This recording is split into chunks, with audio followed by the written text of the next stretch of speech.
Lettre 33.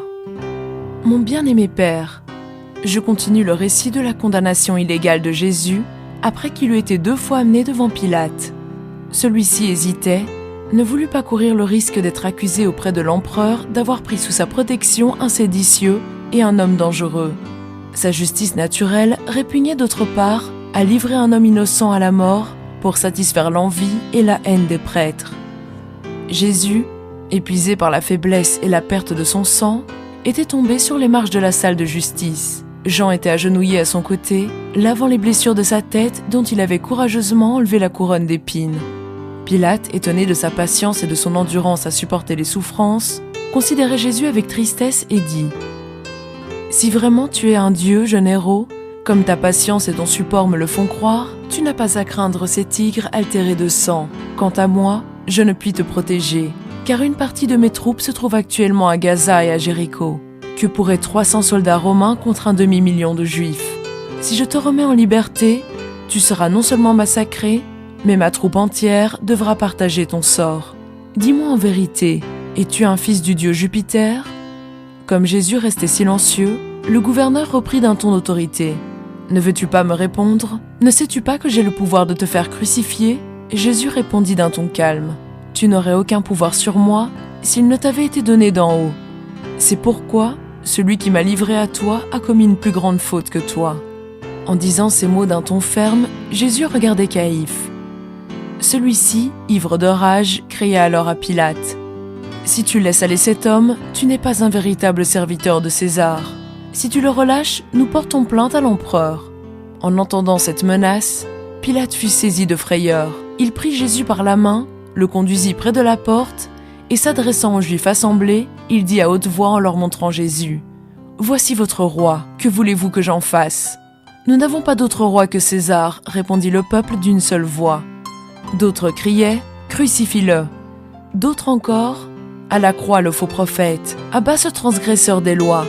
Vive César, à bas le Nazaréen, à la croix, crucifie-le !» Pourquoi me forcez-vous à crucifier un innocent ?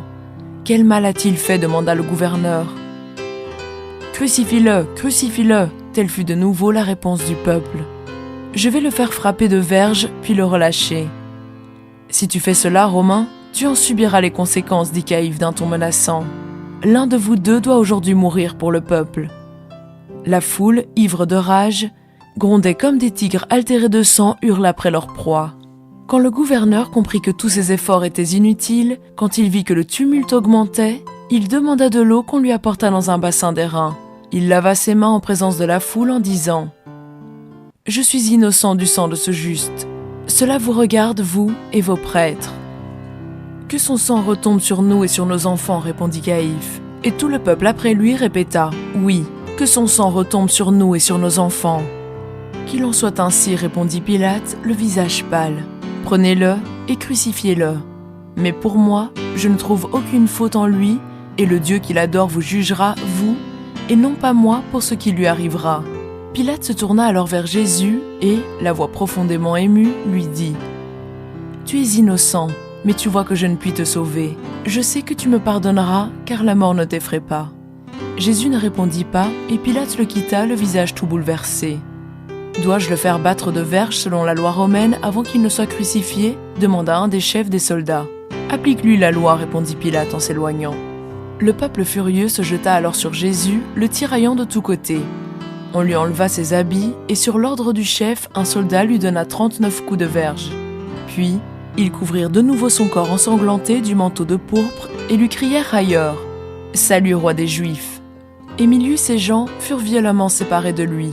Mais oncle Amos resta près de là pour voir ce qui allait arriver et pour user, si possible, de son influence sur les chefs des prêtres pour faire avorter leurs cruels desseins au sujet de Jésus. « Amos, lui dit Jésus, laisse-les faire ce qu'ils veulent. Mon Père m'a livré entre leurs mains. Je meurs, mais non pour moi-même. Je puis, si je veux, sauver ma vie, mais je ne ferai rien pour cela. » « Mais cher maître, répondit mon oncle, pourquoi supportes-tu tout cela et pourquoi mourir si tu as le pouvoir d'échapper à ceux qui te veulent du mal ? » « Si je ne meurs, vous mourrez tous, reprit Jésus. Ce qui est écrit doit s'accomplir. Il est écrit de moi, il est comme un agneau conduit à la boucherie. Alors, Rabbi Amos fut brusquement séparé de lui, et la multitude se mit en marche pour Golgotha, où les Romains mettent à mort les criminels. Jésus marchait en tête, conduit par un chef romain. Rabbi Amos suivit la foule et s'efforça de rester aussi près que possible du prophète.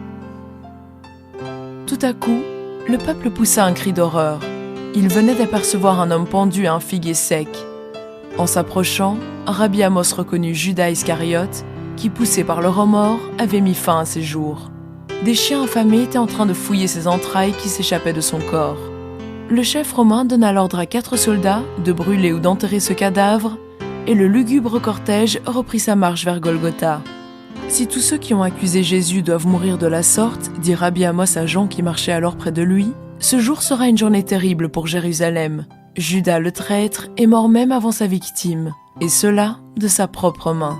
Quand la foule qui poussait Jésus vers le lieu du supplice fut hors des portes, un soldat apporta une lourde croix de cyprès d'un hangar où on les fabriquait. Les 2 camarades de Barabbas, qui devaient être crucifiés avec Jésus, en apportèrent 2 autres. Barabbas, remis en liberté, suivait la foule.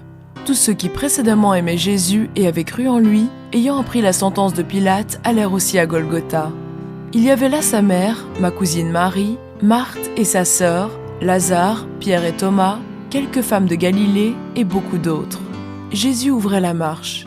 Nous nous pressions pour arriver près de lui. Comme nous approchions de Golgotha, nous vîmes Jésus tomber à terre sous le poids de sa croix. « Il est mort !» criaient les uns. Mais comme nous arrivions près de lui, il reprit ses sens. Il regarda tranquillement autour de lui, et voyant sa mère, il lui dit d'une voix profondément émue : « Ne pleure pas, mère. La douleur brise ton cœur maintenant, mais mon Père te soutiendra. Mon heure est venue. » En disant ces mots, il jeta sur elle un regard rempli d'affection. Puis, il nous regarda nous-mêmes, et sa face s'éclaira d'une lumière céleste. Barabbas le brigand, qui s'était mis en tête des persécuteurs, prit avec l'aide de 3 autres hommes la croix tombée à terre et la replaça sur l'épaule de Jésus, qui lentement continua sa route sous son lourd fardeau. Mais bientôt, il faiblit de nouveau. Les soldats romains regardèrent alors autour d'eux avec embarras. Tous pensaient que c'était une honte de porter la croix d'un malfaiteur, et aucun ne voulait s'en charger. Ils aperçurent enfin un marchand syrophénicien du nom de Simon de Cyrène, un homme de bien connu à Jérusalem et père de 2 jeunes gens, Rufus et Alexandre, qui étaient aussi disciples de Jésus. Le prêtre Abner proposa de le contraindre à porter la croix de Jésus. Immédiatement, le Cyrénéen fut arraché de sa mule et conduit à l'endroit où se trouvait la croix. Il refusa d'abord de la prendre, pensant qu'on voulait le crucifier. Mais, en voyant Jésus blême et ensanglanté, il comprit ce que l'on attendait de lui. Il se jeta aux pieds de Jésus en disant : « S'il me force à porter ta croix, ne crois pas que j'approuve ta mort. Je sais que tu es un prophète envoyé de Dieu. » « Nous ne t'avons pas fait venir pour parler, mais pour agir, vieillard, » crièrent les prêtres. « Tu es fort, en avant, prends le bout de la croix et porte-la avec lui. » Simon, qui était un homme robuste, saisit le bout de la croix pendant que Jésus essayait de marcher sous le poids de l'autre extrémité, mais il ne le put et tomba de nouveau. « Laisse-moi la porter seul, maître, dit alors Simon.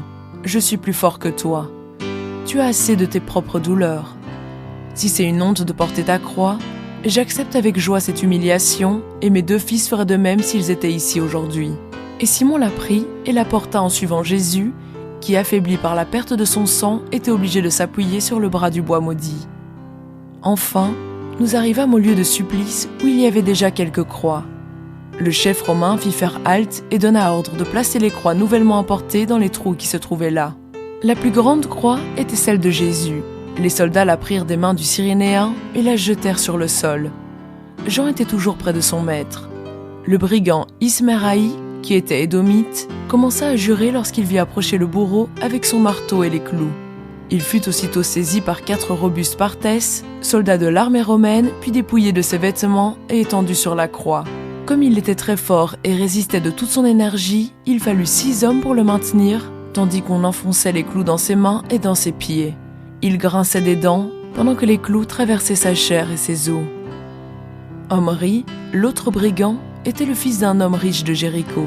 Il avait entendu Jésus dans le désert et l'avait écouté avec un grand intérêt. Quand Omri vit venir les soldats avec les cordes, les clous et le marteau, il dit : « Je ne vous contraindrai pas à employer la force. Je saurai mourir sans crainte comme j'ai vécu. » J'ai enfreint la loi, je suis prêt à la subir. » Il s'étendit alors sur la croix et sans pousser un cri, se laissa clouer au bois. Le chef romain, un homme à la longue barbe noire, au regard fier, regarda ensuite Jésus avec tristesse et dit : « Je ne comprends pas pourquoi on le hait, mais je dois accomplir mon devoir et j'espère que tu me pardonneras ce que je dois faire par ordre. Le devoir du soldat, c'est d'obéir. » Jésus le regarda avec tendresse, si bien que les yeux du fier Romain se remplirent de larmes pendant qu'il continuait sur un ton compatissant.